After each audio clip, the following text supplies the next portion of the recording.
ready. Go. Okay, on this side of the motor we have some fuses. Okay, very simple to go with these fuses. The top one on the left is your starter relay. When would you need to change the fuses? Only if you have a problem. Here's the situation. You go to start your motor, it doesn't crank. Make sure you're neutral. Still doesn't crank, check your battery switch. If it's still not going to crank over, you want to check your fuse. Very simple to get to the fuse, just squeeze it and pull. There's an active fuse and a spare. And it tells you what each fuse does right here on our chart. Same on your motor, okay? If you do have a blown fuse, you can pull it out with your pliers. If it's broken, before you put the new one in, make sure you find out what caused it. Usually the only thing that causes a blown fuse is a loose battery cable or a backwards cable. Okay? You also have one for charging system. Okay?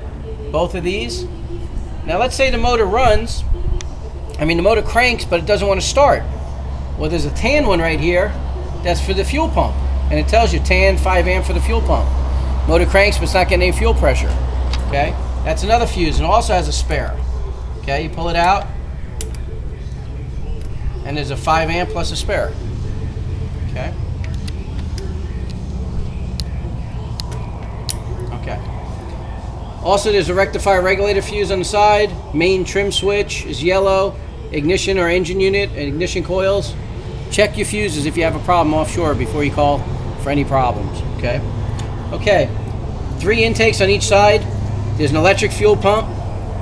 Also, there's a vapor separator tank. And the reason I want to go over this with you is in case you decide not to use the boat for 6 weeks or more, you want to winterize your motor.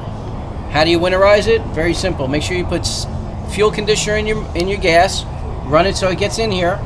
And then there's a drain on your fuel tank right here. Yamaha gives you a fuel tank drain. It's a pink hose. If you follow it up, there's a screw right here that all you have to do is unscrew it. It's like a valve. And you could drain your fuel system for winterization or long-term storage. Okay. Okay, next I want to go over is break-in procedure. Break-in is very simple in this motor. It's an hour at 2,000 RPM. The second hour is at 3,000 RPM. Then for the remainder of the 20 hours, vary the RPM, no skiing or towing, no prolonged wide open throttle, and this is all in your owner's manual. If you have any questions, you definitely could call me anytime, okay?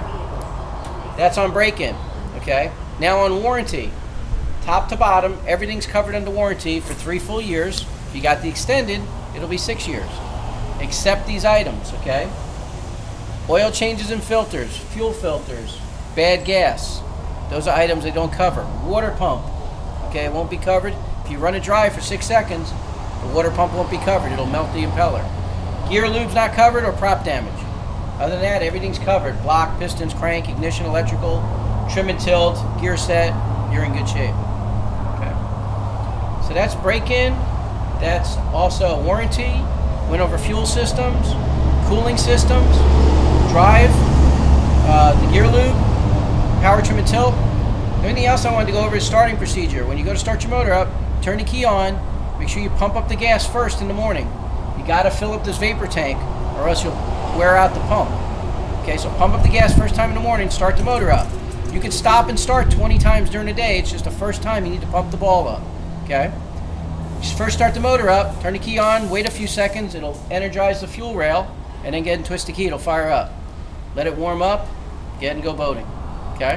When you're done at the end of the day, you want to flush your motor out. Okay? I'm going to have Chris walk around to the other side and show you how to flush it out.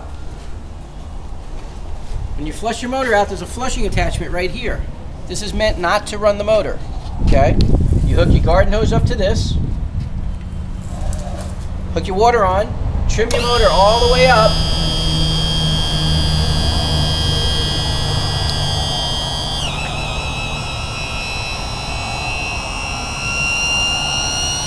Turn the water on and let the water flush through your motor. This is a good time to be emptying your boat, bringing your fish off the boat. Let it run for 4 minutes or so you get all the cooling system clean of saltwater contaminants, freshwater use, okay? So run the fresh water in here. You also should run some fresh water in the hub of the prop to flush out your bearing carrier, okay? One other thing that's very important is flushing out your steering. Rinse off your steering with fresh water, get the salt off it. That'll make the seals last longer. And also rinse down your trim and tilt. Pretty much it. If you do have any questions, just call us 352-628-2991. We appreciate your purchase. We're happy to help you. Thanks for your purchase.